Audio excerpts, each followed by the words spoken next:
Got fit in Japan!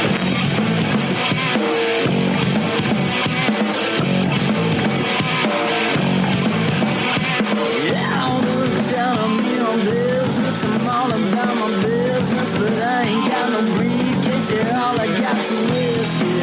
Open now the whiskey, bring it to you. Yeah, I'm leaning up against the door, and my feet are to the floor, and we're messing on go. Yeah, I've been in before. I'm a broken man, needing remedial lands. I'm all about my business. Let me love you till the morning.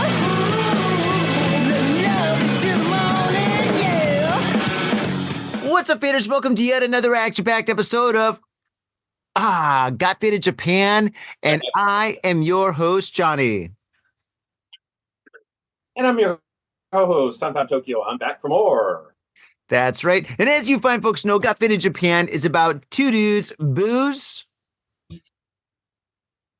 And in the news, I think we're doing spooky this time because it's Halloween. That's right. We're doing spooky stories this time. And faders, let's see. This is episode number 578. Yes. Okay, that's correct. All right. Awesome, Tom. All right, Tommy. And welcome back to the show, man. We missed you. And how are you doing in this all Halloween season? Right now, I'm all right, man. It's like, I think some birthdays are coming up, though. Yeah, your son's got a birthday on the 28th. That's pretty cool. Yeah, it's like day after yours, man. That's wild, isn't it? It is pretty wild, man. I can't believe it's my birthday again, dude.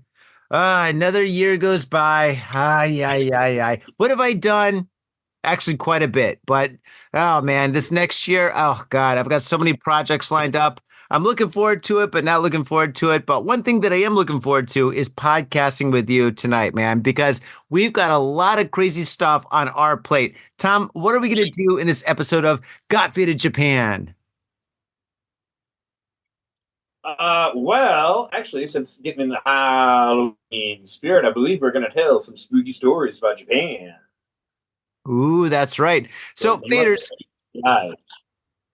Yes. So, faders, Tom gathered 3 spooky stories about Japan. Tom, are these traditional stories or ancient stories, or what kind of stories are these?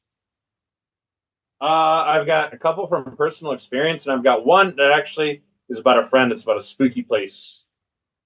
Really? Okay. So we visit in Japan.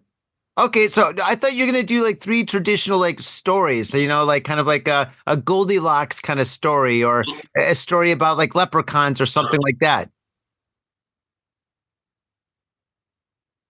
No, you actually asked me because I brought this up, but like one of them was like you wanted me to bring like a story about like spooky places that we never because I think you asked me about this like a while ago.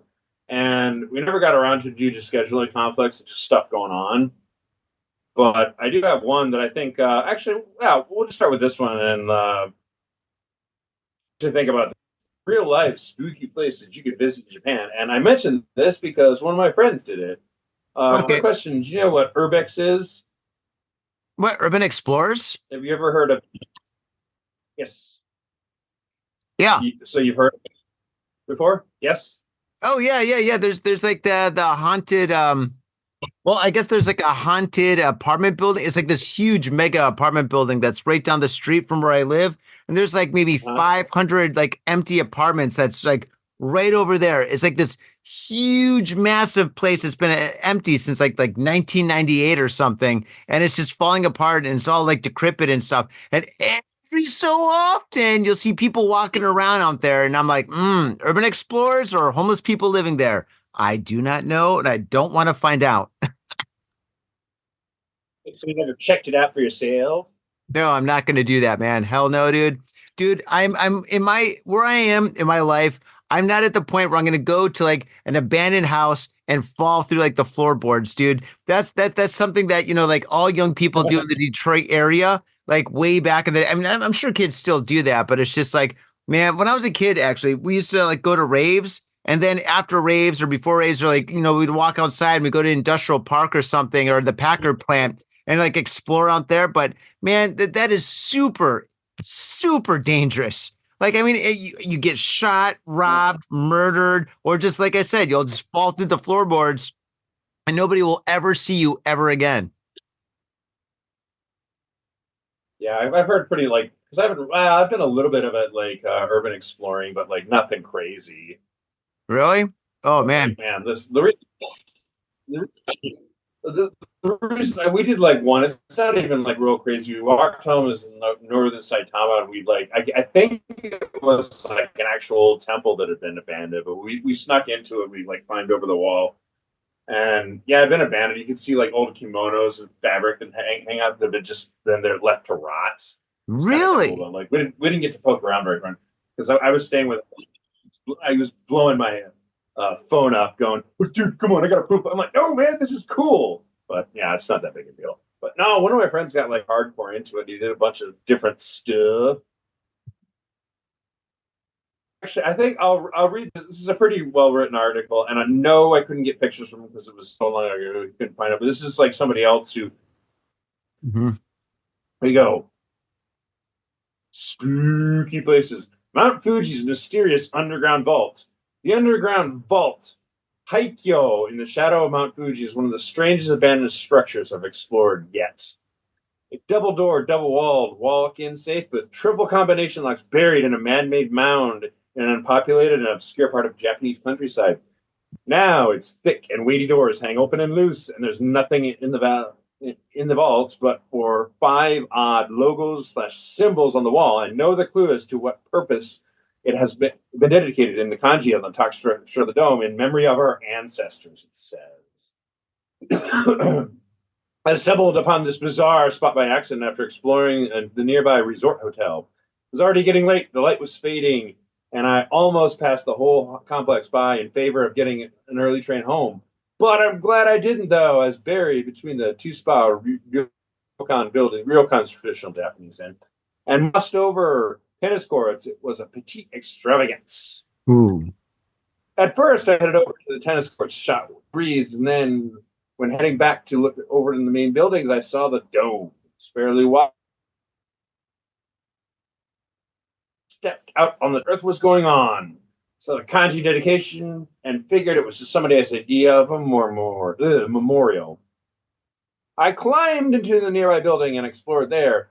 I'll post about that next. From the roof, though, I could look down on the dome and see that there was an open entrance. Actually, there was an open entrance into it. I heard it on down. Doorway led down into the dome, down a short, sheer concrete wall, lichen green, with some light flowing in through the nearby reinforced glass tiles in the ceiling. I turned the corner and was shocked to see the safe door hanging halfway open. I went to give it a tug. It was very heavy, but it opened smoothly as if oiled. Inside there was empty space, and inside there was another safe with thick walls. This one was open too. Whoa. On the inside, 5 strange logos/symbols on the wall. I've asked lots of Japanese people if they recognize any of these, but nobody does. What are they? The central design.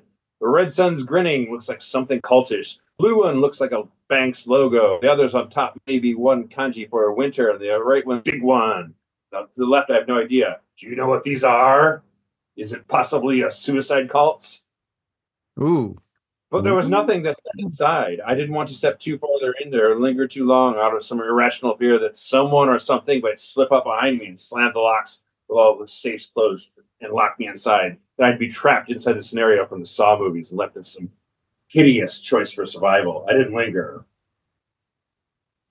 So, yeah. So this is a pretty popular travel article. I guess I don't know this guy, but I guess he's a seasoned urban explorer, I guess you would say. But yeah, my friend actually went and did this, and he had an interesting experience as well. I'll tell you the story. They invited me to go on this, but I didn't go because, and I hate to say it, like the guy he was going with, this guy Nick, I just don't like him, and I don't know why, because he's some weird hippie guy, and he's super nice, but he just like something about him just creeps me out. So no, I didn't want to go with them. But, hippies. I know, right? Yeah. I know, but. Like, yeah, this is what he said. He said, so, like, this is traditional Japanese, and it's pretty massive. He said, like, the exploring and that. And, like, I guess it just, like, suddenly shut down to the point they're even like, how to say, like they had a bar. There were just bottles just like left over. They just like left the booze. Mm. And Well, I think what else? Oh, the whole overrun by feral cats. They don't like mess with you, but at the same time, you just walk in. There's just like felines, especially in the dark. You know, their eyes reflect, so it's like clink, clink, clink. And mhm, they actually stayed the mhm. night over there. They just like opened up a door because all the doors were like unlocked and open. They just like camped out in whatever room. But then they went into the vault too, and they were like, "What is this?" Because it looks like weird cultures. You think about this massive vault with these like 5 strange symbols that nobody can recognize. It's All right, so probably a cult. I've, I've, I've done enough, and there might have been some other stuff in there, but yeah, but anyway, so I've done enough talking. So I've read this story to you, Joe. So Johnny, in your expert opinion, because you've been here a long time as well, like you've been here long enough to be like an expert in all things weird in Japan. What is your take on this? What do you think? Um, okay.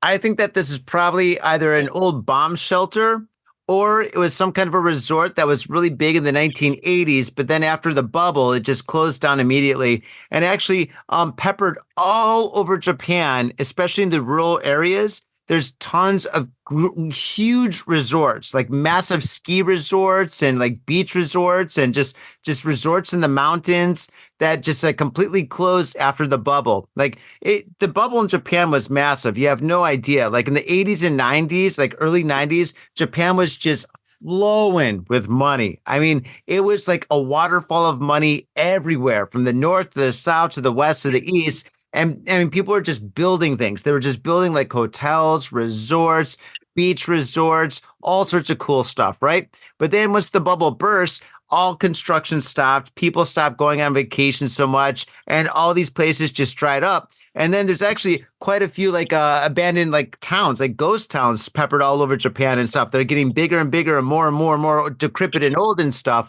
So, I mean, if you're an urban explorer, I mean, there's just so many places to go to. But I'll tell you what, one place where you should never ever go to is Fukushima. Right now, there's a boom of urban explorers coming to Japan and going to Fukushima and videotaping their tours and stuff.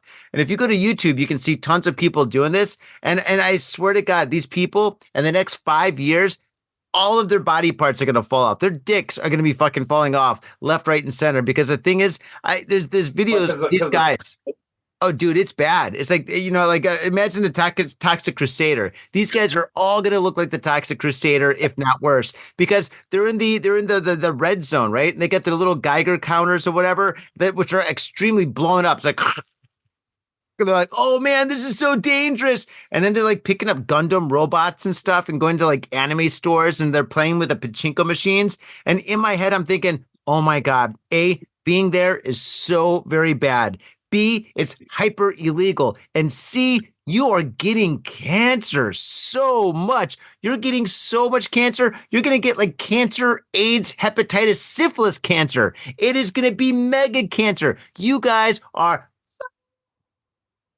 Oh my God. So, I mean, urban exploring is fun when you're young and stuff. And I'm sure it's kind of cool now. But the thing is, it's just like, if you are going to do that, if you are going to do that in Japan, whatever you do, do not go to Fukushima. Stay away from the danger zone. If you want to check it out, just go to YouTube and watch some fucking videos. But whatever you do, just do not go there because, oh my God, it is so dangerous. It is so dangerous. And they're videotaping themselves being like, oh my God, this is so dangerous. And they're touching stuff. And I'm like, you guys are screwed.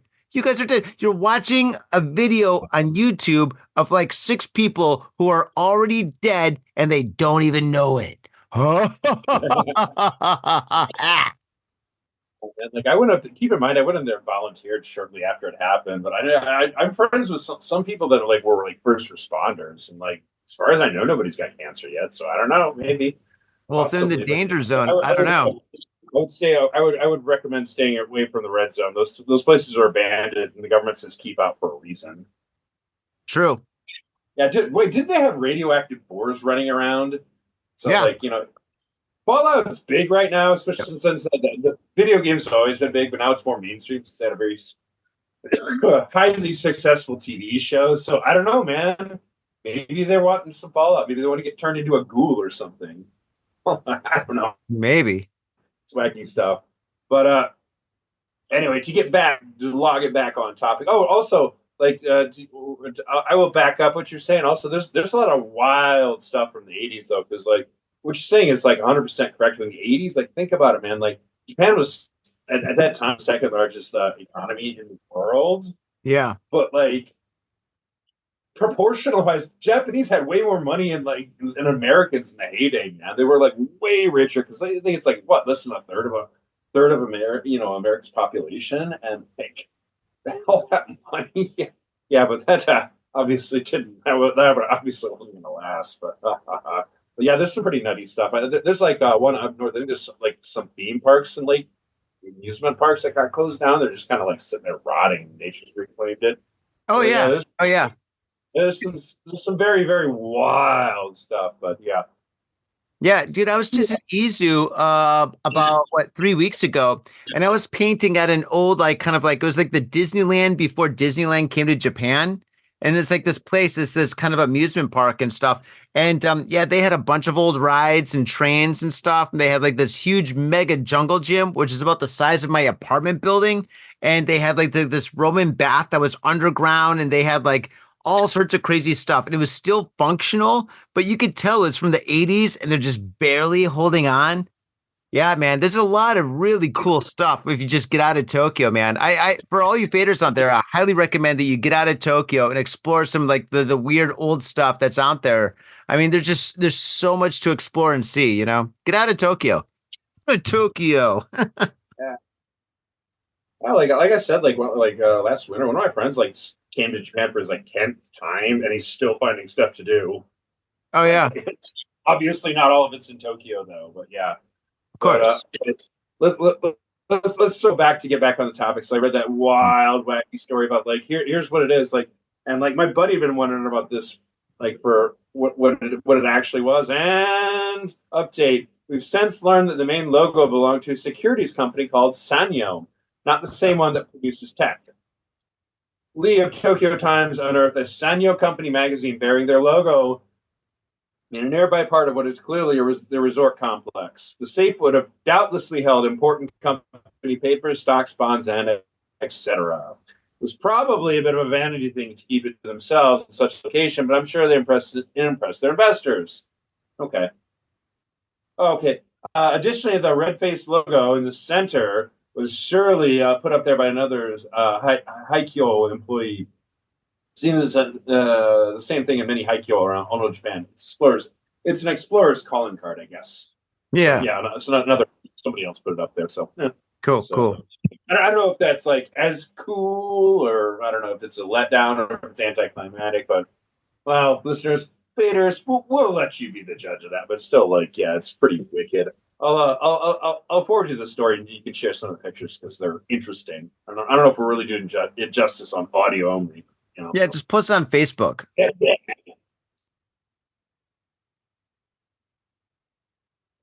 Anyway, you got any scary stories, Johnny? Or you tag teaming? Scary stories in Japan? The scariest story in Japan.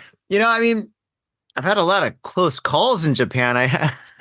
Scary stories. I don't really have scary. I don't really scare too easily, but I did go to a death room once. What's that?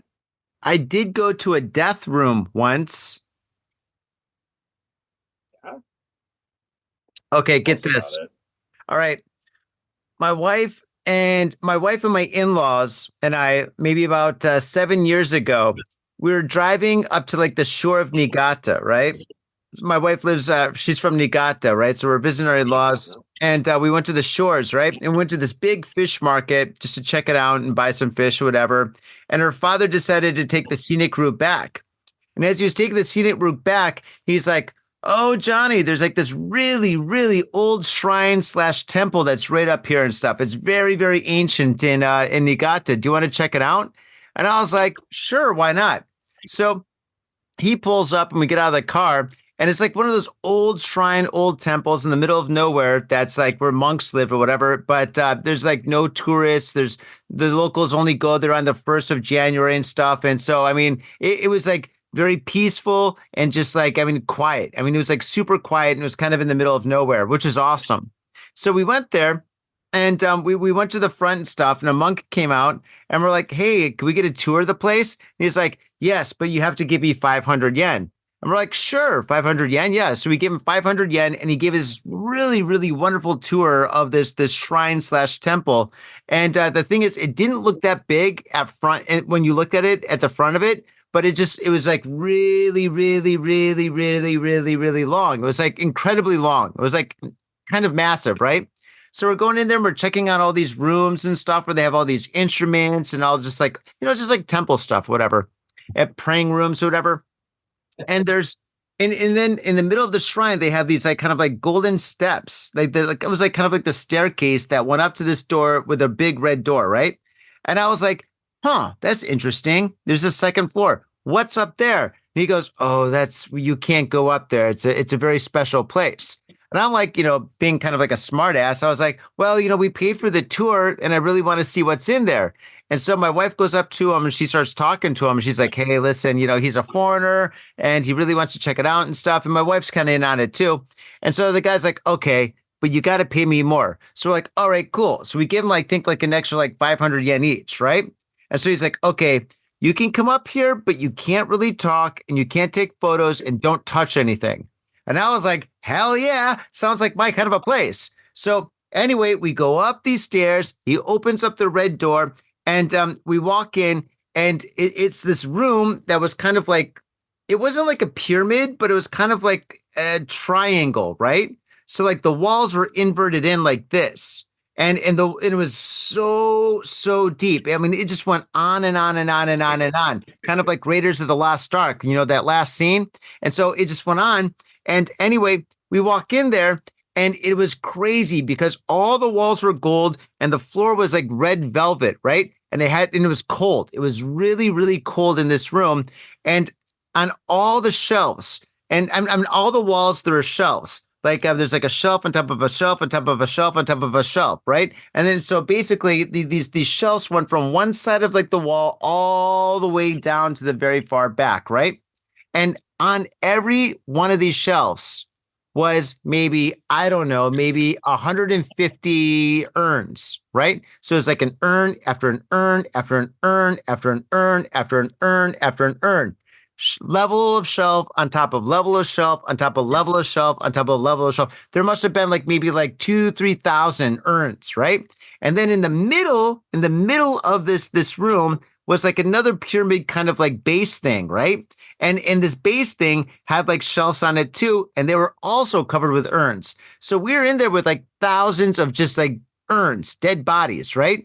And the whole place was cold. It was really cold, like as if there's we're walking into some kind of a cooler. But this is kind of when was it? I think it was fall or something, and it was much colder than the rest of the whole area, way colder than outside, right? Which means, they say when the temperature goes down, that's when ghosts are there. I think there's 1,000 ghosts in this room, and it was crazy. And another crazy thing about this was, in the middle of this weird ass David Lynch room, there's a big drum, this big leather drum with all these Japanese symbols on it and all these things. It was this decorative drum that looked more Chinese than Japanese. And then it had this big golden chair that was right next to the drum, as if somebody sat in this big kind of Conan-esque throne and drummed. Dun, dun, dun, dun, dun, dun, dun, dun, dun, dun, dun, dun, dun, dun, dun. But why would there be a big massive drum with a big golden throne in this David Lynch death room? I have no idea, and I didn't ask the guy about it, and we just went in there and we looked around, and then my wife said, let's get the hell out of here now. And I was like, all right, let's go. I mean, I have my fill of it, but still, I mean, that was crazy. That was the craziest thing I've seen in Japan. And I've seen a lot of crazy stuff. And granted, it's not as crazy as hookers blowing blow darts at each other or something on stage or something like that, which I've also seen. But I mean, it was creepy, scary, and uniquely special, spooky, I guess. I don't know if that makes sense. But yeah, so I guess that's my spookiest story so far. All right. I'll tell this is probably the most scared I've ever been. I'll tell you about. Did you take an AIDS test? That's scary though. I was a little bit worried about a few of those STD tests. No, I'll tell you about like I don't think I've told you this story. I don't think I've told this one in the air either. I'm not sure why, but like my second day in Japan. Ooh. Second day in Japan, So like what, 2007? Yeah, dude, that would have been a long time ago. That would have been 21 years ago. Actually, yeah. Actually, now that I think about it, so we got 27th is your birthday, 28th is my son's birthday, 29th is my anniversary in Japan when I first moved here. So 21 years. Yeah. Anyway, so yeah, oddly, that would have made it Devil's Night, which makes the creepier. All right. So anyway, the story is like moving in Japan, everything's sorted out. Like works, everything like visa, everything sorted out. So on the flight, come over, have a good time, blah blah blah. I'm all excited. I'm amped up. Yeah, I did it. I'm gonna live in Japan. It's gonna be so cool. Blah, blah, blah, blah. Then get to Japan and like immediately like the group found me. Like I was put on a bus and I was sent to like a business hotel. And because like I'm a huge guy and I can't sleep and I was massively jet lagged, so they just like shuffled me up to a hotel and I was like out, like just like as soon as my head hit the pillow. That's the first night. Next day I woke up like talking in our group, and then we all got separated because we all got our assignments, right? So like we all got hustled off to the train. Had like a quick breakfast and got hustled off to like train station, and they're just like, here's like an information packet, and here's a ticket, and here's what train you're supposed to get off. This is in Osaka, so Shinkansen, go down to Shinjuku or go down to Kyushu, right? Yeah. Like, like get there, and this all goes out with a hitch, and I was able to get off at the right, train station. Dude comes up to me, like another guy comes up to me, finds me, grabs me, directs me like to the apartment when I'm situated in, and which is like a 10-minute walk from the station. Cool. And everything's taken care of. This is going pretty good. What goes up without a hitch? So he gives me the intro speech and says a couple things, points a few things out in the area. And he goes, all right, man, you start working 3 days, like you got some time off to get settled in, maybe you sleep off your jet lag or do whatever, or have fun. And I'm like, whoa, dude, I don't know anybody. I like know nobody here, literally. He's like, well, I got to get back to work. Pretty cool place. Walk around. I'm sure you meet people. So I'm just so I want to be an idiot bubbling around. Like I couldn't even barely speak Japanese. I couldn't even really read it. So I'm walking in like random restaurant, pointing at the menu, going, oh, and people just give me stuff. Anyway, but like luckily, like the cool place I find, there's a bar next door to this foreign foods restaurant. The guy was like really, really cool. And I walk in, and he's like, whoa, there's a foreigner. And I'm like, actually, I walk in, he had his like back to me and dropped the glass. And he turns around and sees a foreigner. I was like, whoa, I don't want any trouble, man. I'm in the wrong place. Like, am I in the wrong place? And he tries to speak Japanese to me. I can't communicate. He calls the cook out. And the cook says, like, oh, no, the master is very honored. He has had this foreign foods restaurant for more than 10 years. No foreigners ever come here. You will be the first. Dinner's on him. I'm like, cool. That never happens anymore. Really good. I was just like, yeah. Never happens anymore. I know, right? Back in the day, weird stuff like that would happen. Yeah.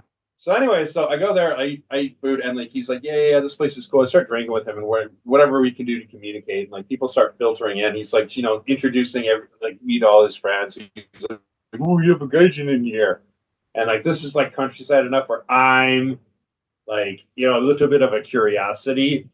So start drinking with them, and like after like a certain point, like I get jet lag started hitting me like a hammer. This is where it goes down. He's like, no, man, you should stay. Like more friends coming. I called up all my friends. I'll introduce you. Make a ton of friends. And I was like, no, dude, I'm gonna like pass out. I'm gonna fall off this bar stool. It wasn't even like that. I wasn't even that drunk. Like I was just, it's like jet lag was just killing me. It happens. So, like, I was like, I'll go back up. Here's where the nightmare really starts. So like I go back up to my apartment alone, close the door, lock it, and boom. Then I wake up in the middle of the night, and I can't explain it. Like I wake up in the middle of the night and I couldn't move like at all. Yeah. Not only like weird sounds like creaking and this, and like I couldn't shake this feeling. There's just like a malevolent presence, like a dark spirit. Oh no, I neglected to mention this earlier, but like the place overlooked. It was on the third or fourth floor, and it like overlooked a graveyard as well. So I'm getting like, all kinds of creeped out. And I couldn't move. I'm sitting there going, "What's going on? What's going on? What's going on?" So what do you think happened there? Okay, you wake up and you can't move. Well, all right, there's a couple of things that could possibly happen to you, Tom. One, well, could be night terrors. Two, you could have a dead hooker on top of you. Or three, you haven't eaten anything in a couple of days and you've only been drunk and your body just gave out. One of the three. I'm thinking hooker. You're thinking hooker. It's actually sleep paralysis.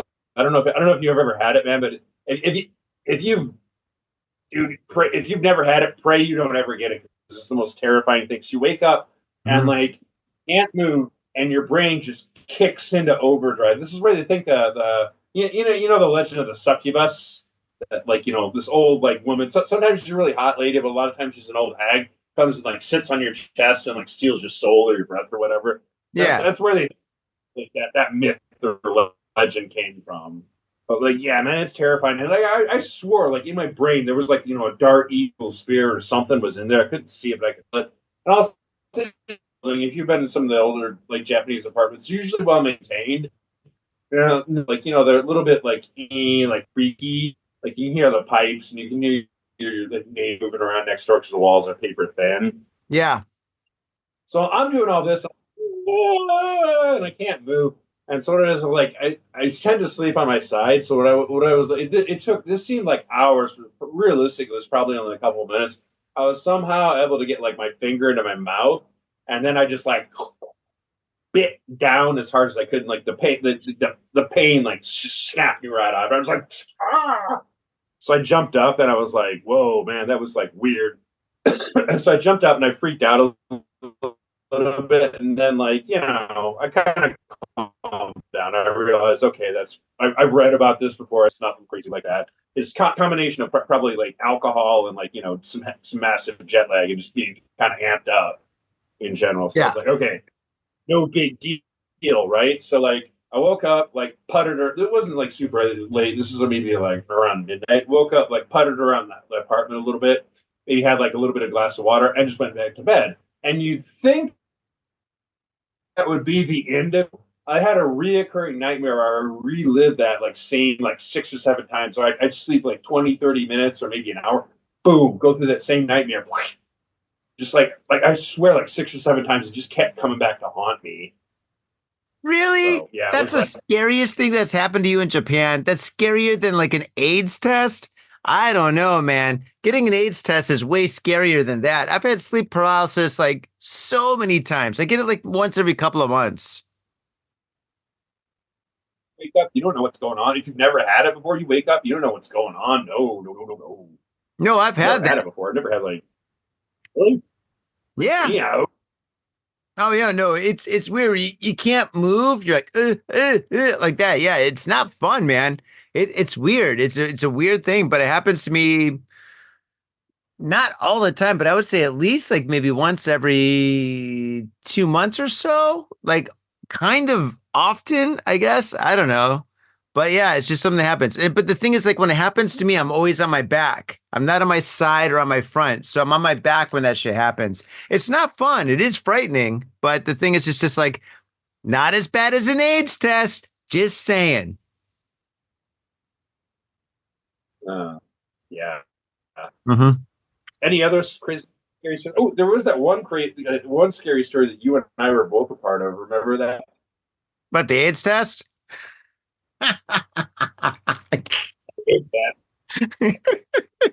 Separately, I don't know. Wait. What are you talking about? What are you talking? Is this safer air? Like, what kind of a scary thing are we talking about? No, because remember that like Nakamura still in your hood. I remember, like, I would just do a podcast. So you come over, we do the podcast. We had a good time. We're all like buddy, and you're just like, hey man, let's go down to that one cheap supermarket and go shopping. Oh, I gotta go shopping too.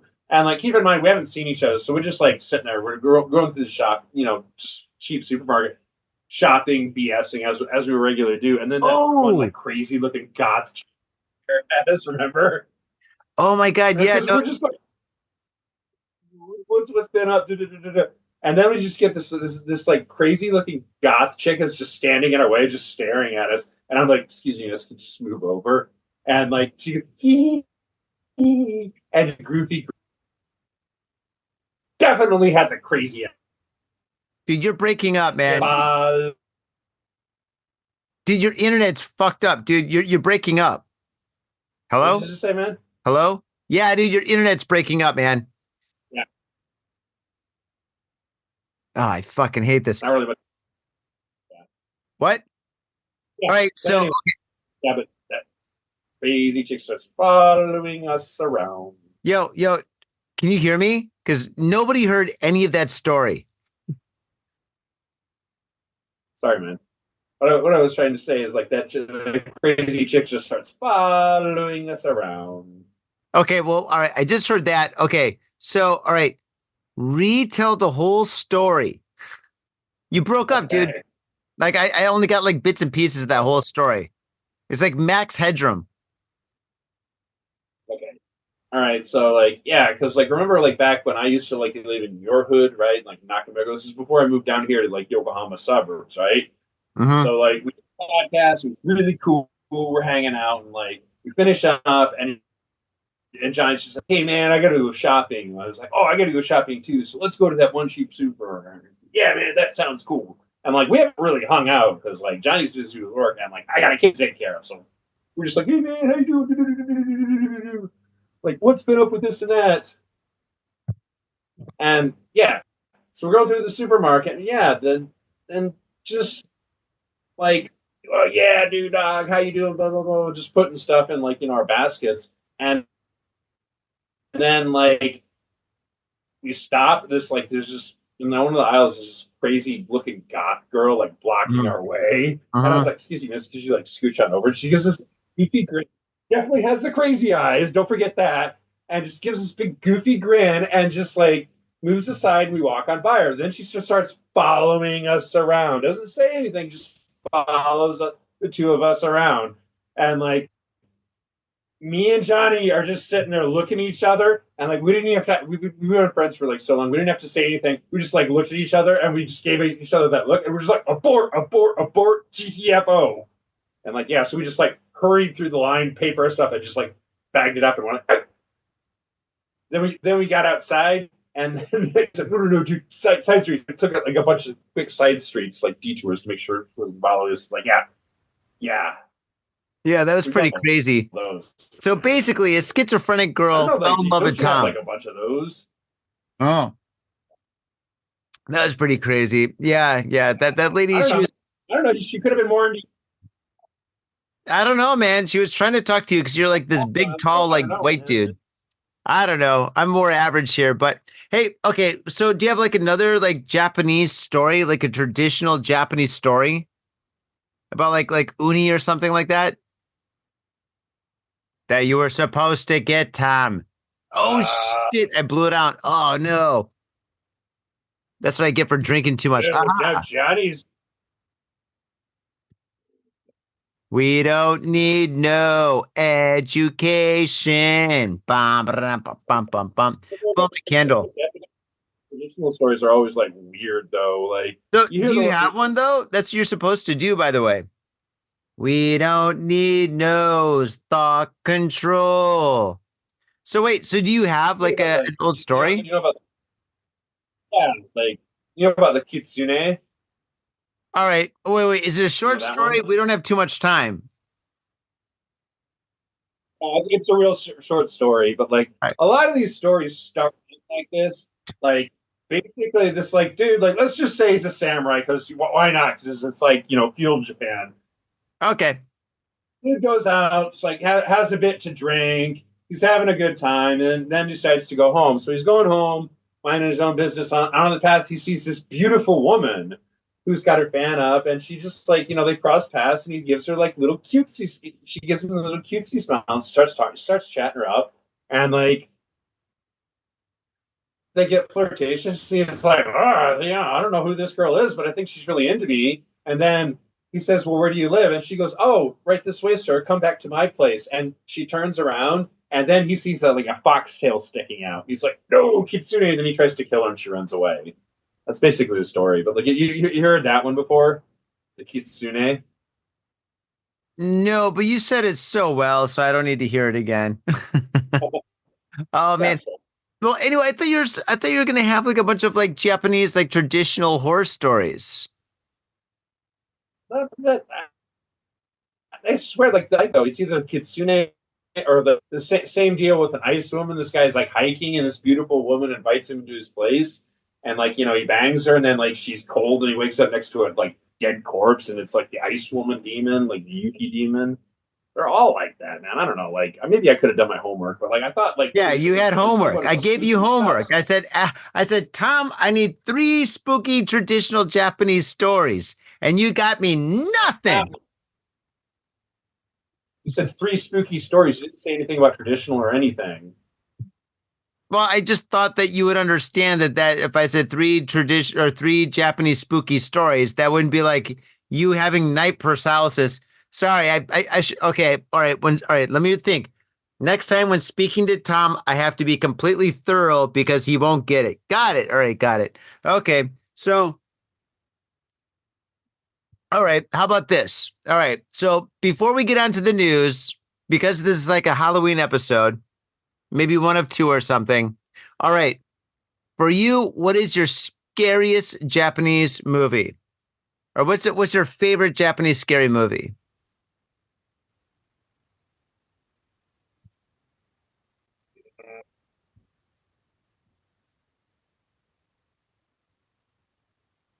The Ring was pretty good. What? How about you? Wait, what'd you say? You're breaking I up. thought The Ring was pretty good. I like the Ring. That's a classic. The Ring. Okay, yeah, The Ring is pretty good. I'll be honest. Like, I actually like the Japanese version better because I thought it was more psychologically gripping. Even though they didn't have as much. Obviously, the Hollywood version of it had a lot more money, but I thought like the original Japanese version, they did a better version of the storytelling. Ooh, I agree. There's one more. There's one more that like a friend showed it to me. It's really good. It's not really gory, but it's really psychological. You ever heard of one called Booth? No. Ooh, see that one. It's really good. It's like psychological and cerebral. Okay, no. I'll definitely have to check that one out. Let's see. For me, it wasn't a horror movie. It was more of like kind of like what? Yeah, it's a horror. Yeah, check that one out. But yeah, sorry, I'm talking over you. Go ahead. Yeah, you can't do that because our internet's, I don't know if it's my internet or your internet, but maybe a combination of 2 or whatever. Maybe my neighbors are all looking at fucking hardcore porn. But the internet connection's not so good right now. So, but let me think. I think for me, Yariman Hunter was pretty decent, but that's more of like a psychological thriller, kind of like Fatal Attraction. And so is Forest of Love. Forest of Love was like a really great movie, but also it wasn't a horror movie, but it was like a psychological thriller. I don't know. I would argue Forest of Love is pretty horror. I mean, there's pretty gory stuff, but like, yeah, we did a very special episode about that, like the psycho killer, the serial killer. It was all based off of. Yeah. Oh yeah. I mean, Japan. I think Japan in like the the late 80s, 90s, and early 2000s had a lot of great movies. There were so many fantastic movies back then. Now it's kind of hit or miss, but back then there was like a lot of great movies, and I think a lot of the movies back then were.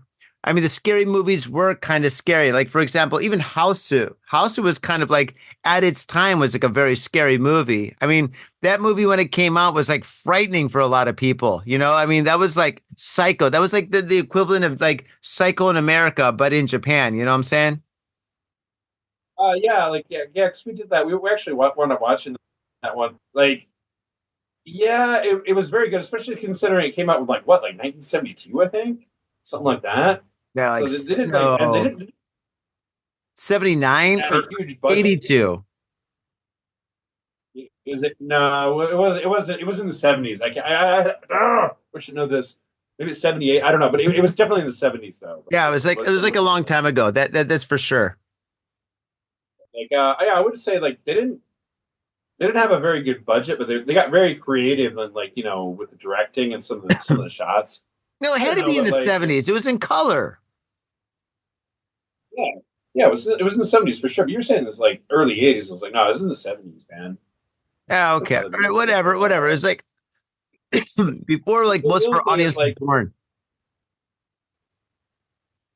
Like the ending gets kind of dumb after the second watch. I'm like, anyway, watch it at your own peril. But yeah, it's worth checking out. House 1970 something. Yeah. Okay. Anyway. Well, on that note, okay, well, I think we should take a little break. And then after the break, we come back and we get into the news. What do you think? For sure. Sounds good. All right, faders. All right, what we're going to do is we're going to take like a 5-minute break, enjoy our sponsors, follow our sponsors, love our sponsors, support our sponsors. And when we come back, we've got the news. All right, faders, we're going to catch you in a minute. Peace. Yo, what's up, Faders? Got Faded Japan has got a new sponsor. Our new sponsor is Gamuso Bar, located in Asagaya, Tokyo. If you're kicking it in Tokyo and you want to get your groove on, get your fade on, you better get your ass down to Gamuso. Gamuso is located in Asagaya. It's about 11 minutes from Shinjuku Station on the Chuo line. Gamuso has weekly bands, weekly performances. And hell, if you got your own event and you want to hold it at Gamuso, we'd love to host you. So contact Gamuso at www.gamuso.com. That's www.gamuso.com. That's right, Gamuso has not only beers in the bottle, but beers on tap. We've got every drink you want, so come on down to Gamuso. Gamuso, and if I'm working, tip me. Have your attention, please. Attention! Hey, yo, what's up, Vaders? Johnny here. You know I love booze and news, but I also love art. So come on down to thespiltinc.com and check my art out. I've got tons of stuff there for you to check out. I've got paintings, I got prints, I got videos. And I tell you what, if you like a painting, I could probably sell it to you. And I tell you what, if I can't sell you that painting, I will definitely sell you a print. I've got prints of all my work. Prints are about 2,000 yen each, about $20. But if you buy two, you get the third one for free. So come on down to thespiltinc.com. Yo, and on top of that, I'm looking for commissioned work. So if there's something that you want me to do, I can make it for you. Just check out my stuff and see if you like my style. And if you like my style, I can definitely paint you anything on canvas, paper, whatever. I've done it all. So come on down to thespiltinc.com. That is THESPILTINK.com. Thespiltink.com. Proper.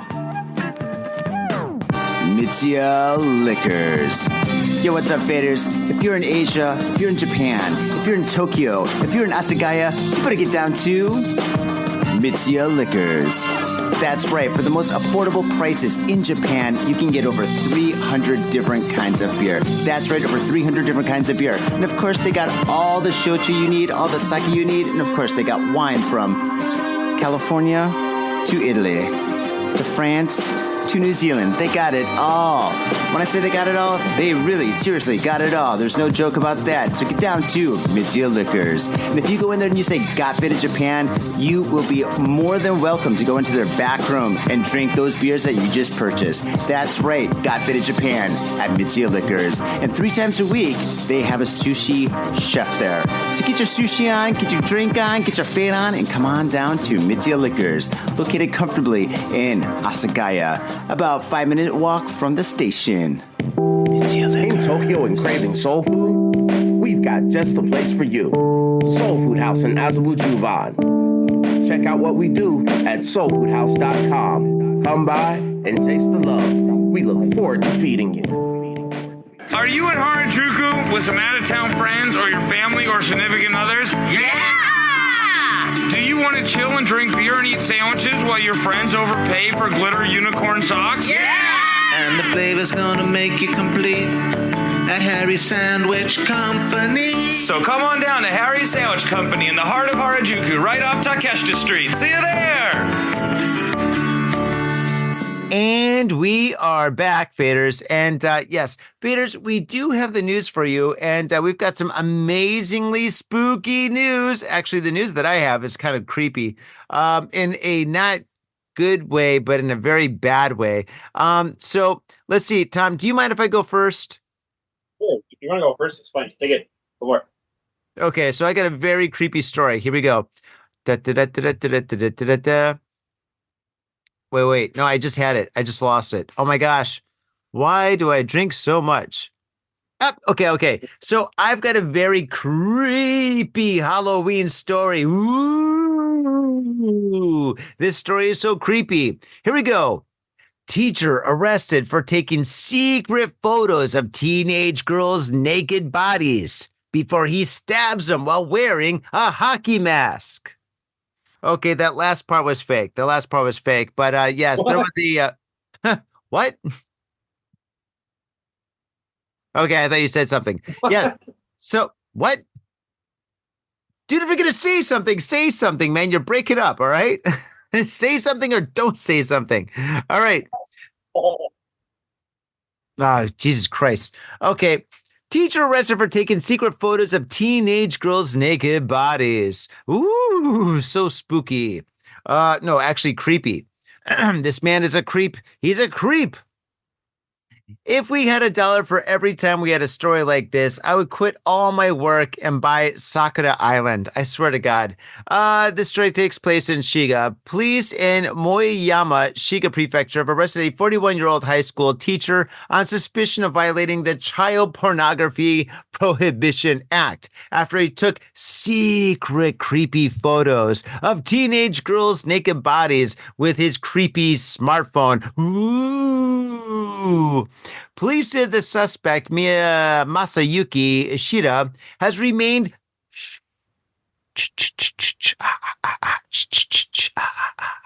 silent, except to say, quote, "I don't feel like talking about anything," end quote. Sanaki Shimbun reported, according to police, Ishida is suspected of secretly taking creepy nude photos of girls with his creepy smartphone in a hotel room in Kyoto City on January 4th of this year, and possessing a smartphone containing 12 videos of child pornography, showcasing girls under the age of 18 years old when he was detained for suspicious creepy behavior on a creepy street in Moiyama Creepy City in Creepy May. Wow, this is a creepy story for sure. The Shiga Prefecture Board of Education commented, quote, "We deeply regret that this has damaged the trust of the people of the prefecture, period. We will confirm the facts and take strict action," end quote. Well, I hope this creepy bastard goes to a creepy prison for the rest of his creepy life. Tom, thoughts? Ooh. Nice, man, but like, underage girls, teenage girls. Why? Just why? He's a creeper, man. Lock him up, throw away the key.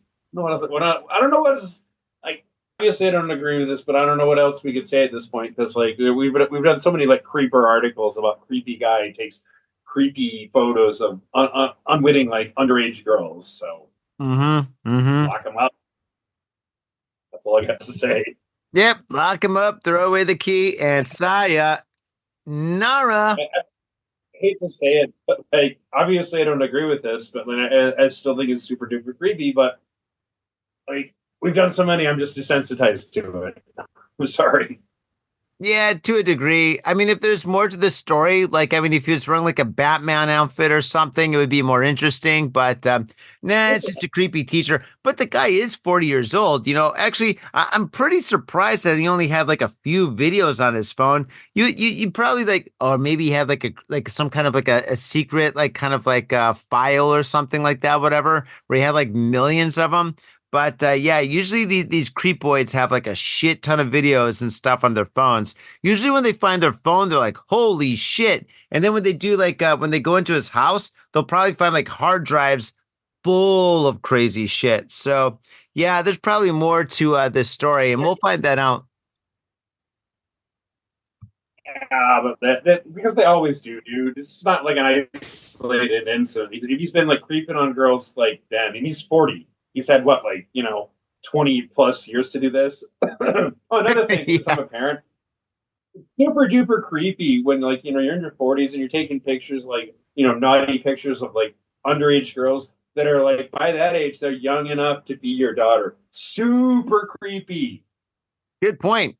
Another thing is, how did he like get naked photos of these girls? Like, I mean, what was he doing, Liz? He's in a hotel. Was he like slipping his phone under like the door, like hitting record or something? Or like popping it up through a window or something, or taping it to his shoe as he's walking around or something? Or I don't know, man. How did he get these fucking naked photos? Then again, we should probably not talk about this because it could be incriminating. We could go to jail for that. Yeah, but you hit on a good point. I was going to say that too. I was wondering, window peeking, or I don't know. You're breaking up. Slow down. Or the hot. Yeah, don't do it. What? Hello? I think I'm going to do this. Hello? All right. Anyway. Yo, Tom. Yeah, I'm here. Tom. Yeah. We did. 1 minute. There's nothing. I didn't hear anything. There's nothing got recorded for the last minute. All right. Anyway, so I think it's my turn to go. So I'll read my creepy story. There we go. Whatever. Kanagawa, a man was found hanged and a woman fatally stabbed inside a hotel in Yokohama City's Konan ward on Monday. Police have revealed at around 11 a.m. an hotel located in front of KQ Kamioka Station called police. Quote, 2 people, a man and a woman, have not come out of the room. Even though it's time to check out, their door is locked from the inside and we can see a rope through the gap. Dun, dun, dun.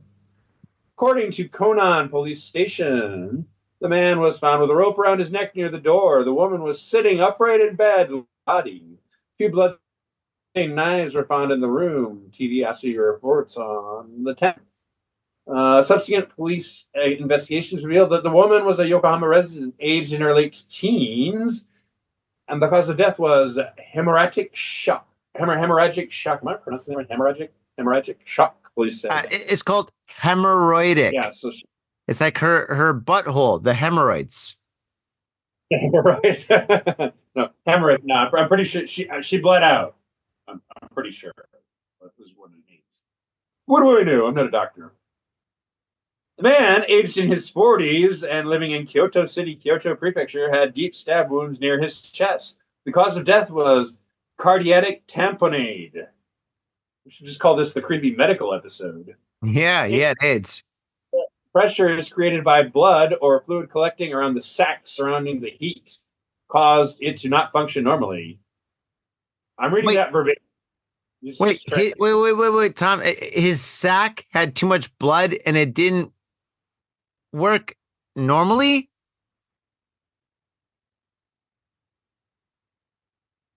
Hello? His sac had too much blood. Hello? God damn it, dude. This internet's fucking bullshit. Yeah, his sac had too much blood. So you can tell where all the blood was going. But let's get to there were no signs of struggle in the room. Police have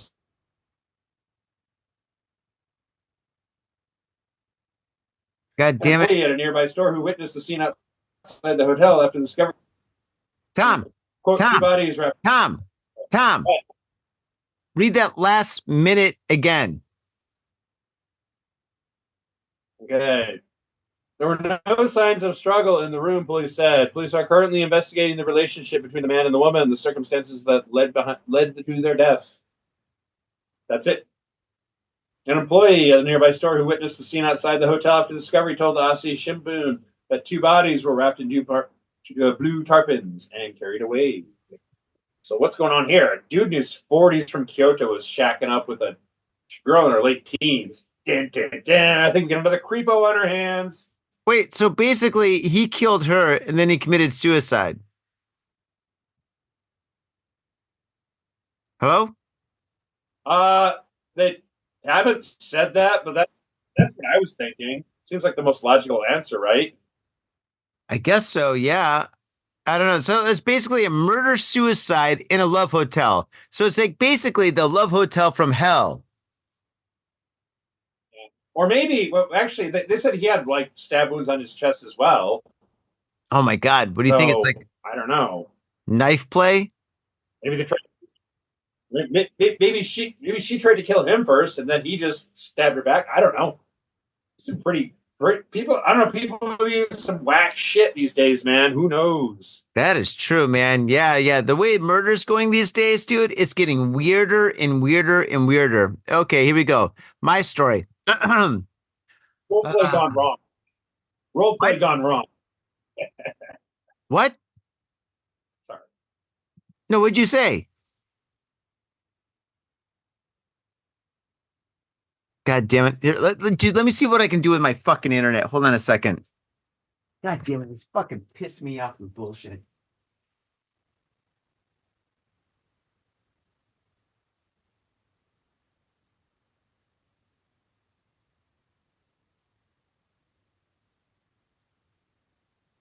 All right. Maybe that will fix things. God damn it. Yeah, that's what happens when you do a podcast live. Ugh. Hello? I was just gonna say role play gone wrong. What? God damn it, I fucking hate this. Role play gone wrong. All right, knife play gone wrong. All right, hopefully things are going to be better now. All right, let's see what we can do here. Yeah, I guess like Halloween. Dude, I think there's a ghost in the machine, man. The spirits of the internet are fucking with us, dude. They do not want us to podcast tonight. They're doing everything they can to stop this podcast from happening, man. They're pulling the wires. They're putting salt in the machine. Dude, we're having problems left, right, and center, but that's okay, man, because we are carrying on, man. We are moving forward with this podcast. Nothing can stop us except for technology itself. But don't worry, we got Satan on our shoulders, so it's cool. All right, here we go. Next story. I got a question for you, Tom, before I do this story. Tom, have you ever been brainwashed?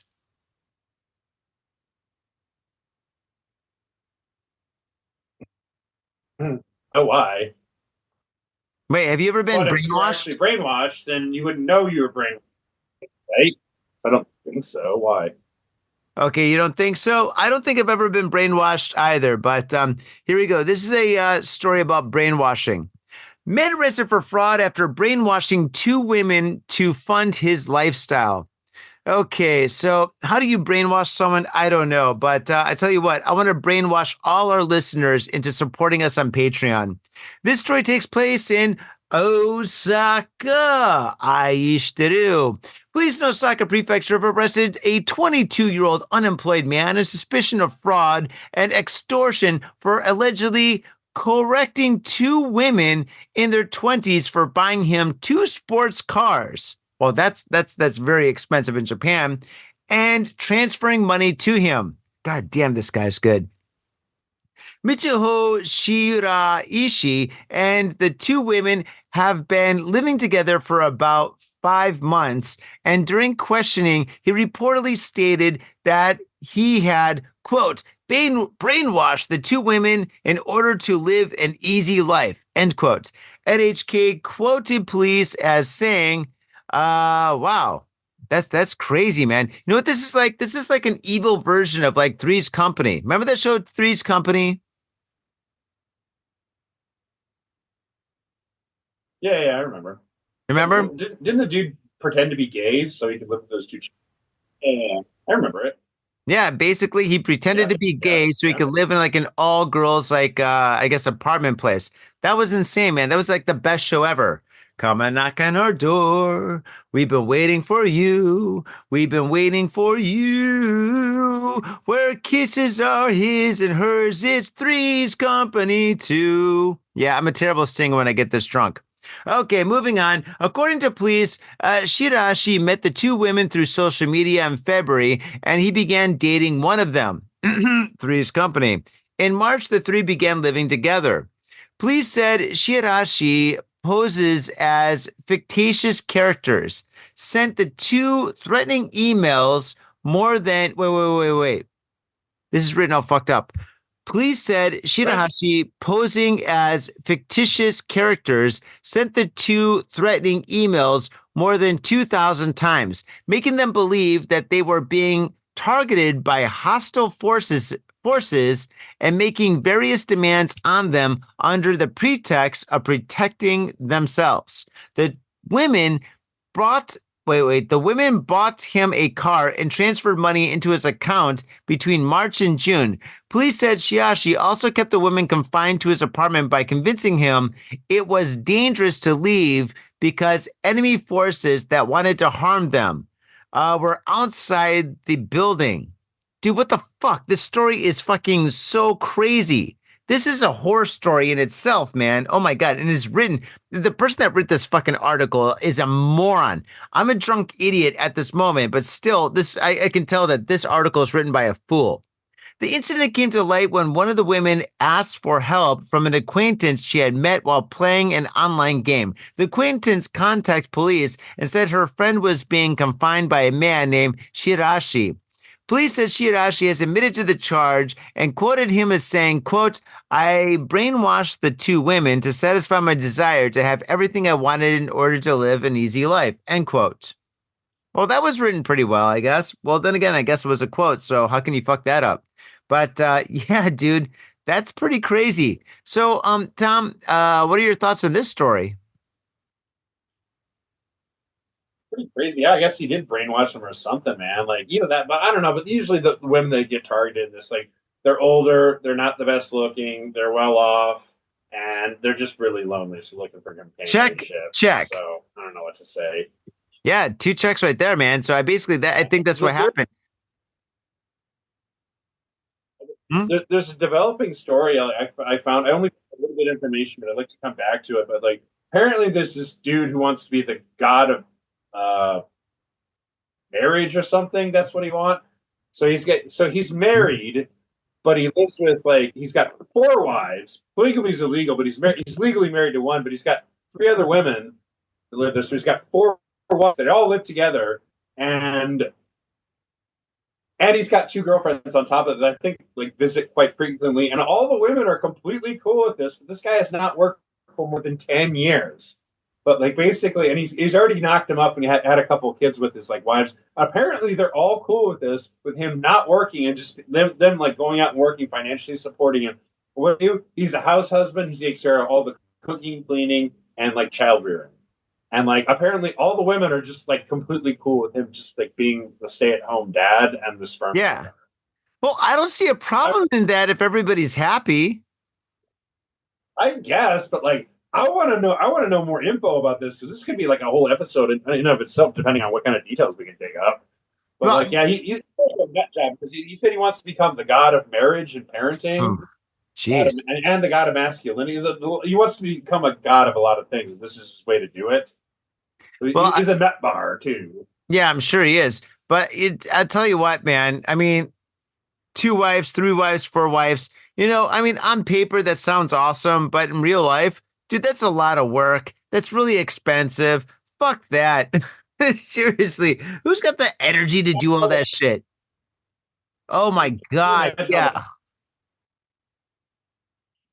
And they're teaming up on him too, right? Like, for example, the one day he doesn't do dishes, it's not one wife that's pissed off. It's like 5 wives. 5 wives are fucking in surrounding him, dude, like a fucking gang, being like, "Bitch, you didn't fucking wash the dishes, and the floors are dirty. Did you sweep the floors? Did you vacuum? I don't think you vacuum. And where's the fucking linens, bitch?" He'll be like, "Oh, honeys, I'm so sorry." So on paper, it sounds great, but in reality, I don't think so. Ha ha ha ha ha ha! What a nightmare having 5 wives. Ooh, spooky. I agree, because, like, what if one of his wives came home and just, like, totally unrelated to anything he's done at home or whatever, where she just went to work and just had a shitty day at work, right? Yeah. She comes home in a pissed off mood. Then, like, wife number 3's pissed off about something, maybe not related to, like, maybe not out of his control. Then maybe wife number 1 has, like, a legitimate gripe, and all of a sudden it's this chain reaction snowballs it, and it's just like bang, bang, bang, bang, bang, bang, bang, bang. I couldn't agree with you more, man. I couldn't agree with you more. Smoking inside a fireworks shop, right? Yeah, exactly. Okay, your story. So you think you got it wrong place, and then your ass gets lit up. Yep. All right. Last story. I don't know. It's like last story. All right, here we go. Tokyo Metropolitan Police on Monday have arrested a 64-year-old man after a corpse, likely that of his father, was found inside their home in Hachioji City. What? According to Hachioji Police Station. Yeah, what?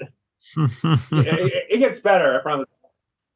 We've had like a rash of these, like, basically, usually what this is, like, if you're like, just turning in, you're like a short-term listener, but like, yeah, a lot of these like kids that are deadbeats are just basically like one of their parents passes away and like they don't tell anybody, so they just like wrap them in like a carpet and lock them in a room and like just keep cashing their like retirement pension or whatever because they're deadbeats.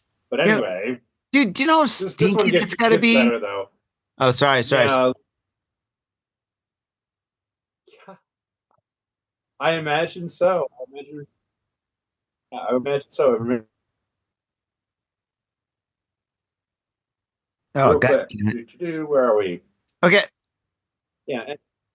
When questioned, Sato denied the charges, saying, "I didn't think my father was dead." The suspect was quoted in saying, "I thought he was just sleeping for a year." Sleeping with the fishes. Crazy. Here's where it gets better. The residence is inside a public housing complex. The suspect lives there with his 90-year-old father. Okay, inside a public housing complex. So isn't somebody smelling something off? On October 13th, a staff member from a cleaning company entered the residence and found mummified remains in the living room. In the living room! You didn't have the good sense to lock him in another room. Oh my God. That's right next to the fucking Nintendo, man. Oh, it gets better. You're gonna love this next quote. Sato explained to the staff member, quote, "I have a father who can't move, but don't worry about it," end quote. This is really normal. That's crazy. Police are currently in the yeah, identity. Oh, God damn it. So what do you think, Dan? Help, he's fallen asleep and can't get up. You know what? This happens all the time. It's like a reoccurring issue here in Japan where basically like, somebody's father or mother or grandmother dies or whatever. And they just keep on collecting the checks, because, I mean, they're a deadbeat, they don't have a job. Deadbeat. And yeah, they're always deadbeats, that means shit. I mean, they're living with their parents at fucking 50 years old. So the thing is this, though, man. I can't imagine living in a room, in an apartment, or a house with a dead body.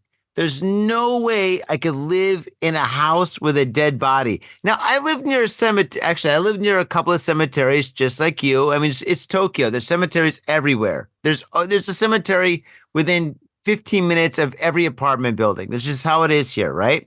But the thing is, though, having that body in your house as a body, dude, that's creepy. Especially if it's next to your Nintendo, dude. If you're like playing like fucking like a game and shit, and you're like, yeah, get out of my way. Oh, I forgot you're dead. That's creepy, right? Woo, happy Halloween.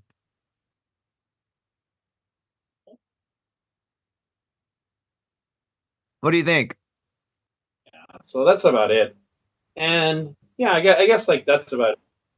Yeah, it's super creepy. But also, yeah, tune in. We didn't get to mention this before, but like, it's a little bit of sad news on like Shibuya, though. They're trying to crack down and shut it down. So I don't know. They said like they're gonna have like signs up saying no partying in Halloween. They already banned drinking. That came into effect in the first. Yeah, and they're saying that like no Halloween. They're trying to stamp out Halloween. They're gonna have signs in public hours and police are going to be out in full force, and you can't stop Halloween. They're going to wall off like Hachiko so people can't take pictures. And I don't know. We're gonna save this until the next episode for the after action report, but I think this is gonna fail epically because there's gonna be pushback because it's Halloween, and that is tradition. People want to party on Halloween. That has been the tradition. So, all right, it's funny that you say that. It's funny that you say that. But like online, there's already groups of people that are like going to Ikebukuro in Ikebukuro Park. There's people going to Ueno, like that Central Park in Ueno. There's a shit ton of people that are going to Kabukicho by the Godzilla Tower or whatever. By what's it called? Kabukicho, the falls, the waterfall park, whatever that's over there. So it's like instead of like everybody in the whole city going to Shibuya, with Shibuya closing down. I think it's strategic, to be honest.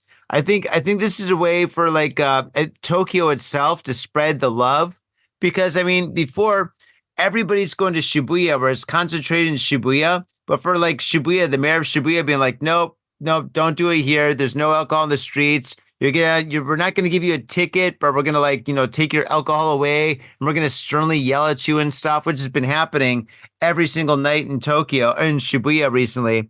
And so I think people are going to like, there's going to be people in Shibuya. Of course, there's going to be people there. You can't stop that. But I think what's going to happen is more people are going to like kind of like move out of Shibuya and go to other areas and stuff. And I think there's going to be more love spread out. And it could be strategic done by the city being like, listen, stuff, all the people here, all the madness here, all the money being made here. If we stop it here, of course, it's Shibuya. We're going to make fucking money no matter what. But if we stop it here, kinda, people will go to other places like Harajuku, Shinjuku, Ikebukuro, Ueno. I mean, Jiugoka. Who knows? I mean, all other places and stuff. So I think that's what's going to happen, and that's kind of like the vibe that I've been feeling. I mean, I'm going to Nihonbashi. Well, I mean, like there's always been a lot of action in like Harajuku as well. Which is one stop north. Yeah. On the Yamanote line. And I know for a fact Shinjuku sees some action as well. Oh, yeah. The thing is, like, but Shibuya for sure, like, almost had a monopoly on it. And, like, I think it's stupid to let basically other areas of Tokyo eat their lunch. Because let's one thing that's really important here, which you need everybody to understand, like, Tokyo is not a city. It is a prefecture. Shibuya, Shinjuku, and the 23 wards are all actually technically different cities. They're political systems. Like, they've got a little bit of leeway to do their things. Like, it's stupid on Shibuya's part to let basically the rest of Tokyo eat their lunch, which is what they're doing. And all they have to do is the same thing that you and I have been screaming in the microphone for I don't know how many years. Like, corral it into Yogi Park. There's a big enough space. Yep. You can have the cops. You can get merchants involved. Like, there's a lot of good like commerce inflowing. Just make sure everybody's safe, and you can have some cool, wicked, fun stuff. Get some DJs, whatever, man. You can rock. You can own that shit. Like nobody's business. It'd be the massive party. It's like one of the worldwide, probably one of the biggest Halloween parties. Sure. Yeah, I agree with you. Yep. But I think it's political. And the thing is, like, no matter what, Shibuya is going to have a shit ton of people. Maybe at this point is past maximum overdrive, right? So I think, like, basically for them to say no alcohol, no this, all the bars are going to be full. All the clubs are going to be packed. No matter what, Shibuya is going to be taken care of. That's a given. But I think, there's like 45 million tourists coming that's in Japan for 2023. They said 45 million tourists are going to come to Japan in 2024. I'm sorry, I'm kind of fucked up. So it's just like there's more than enough people that are here, more than enough people that like tourists that are here and stuff like that. They're past their limit. They're like, dude, we need help, dude. We don't need any. I mean, it's at the point where it's just going to be like more trouble. Because I mean, there's been, dude, do you know how many bad things happened last year? Things that I don't even want to talk about and stuff, like the R word and shit, dude. Fucking like it was fucked up, dude. So the thing is, like, I think for like them to like move some of those people out is actually a good thing for Shibuya. you know, because all those motherfuckers in the center of like fucking like, you know, Center Street, right? They're not buying anything. They're just there being like, woo, doing selfies and like maybe like touching boobies and shit, dude. That's probably what's happening. So they don't want that shit there. They want fucking people to spread out and stuff, right? So if people like spread out to like other parts of like Tokyo and shit, you know, it's more controllable. So I completely understand it. I don't know. We will see. We shall see what we see. Yeah, we'll definitely see what happens. Shit. Well, fuck. Faders, on that note, we will see what happens when we see you next time. Faders, thank you very much for tuning into this very special episode of Got Faded Japan. I'm so sorry about the internet. The internet was really fucked up. Who knows whose fault it was? I mean, it's the fault of the evil spirits of the internet.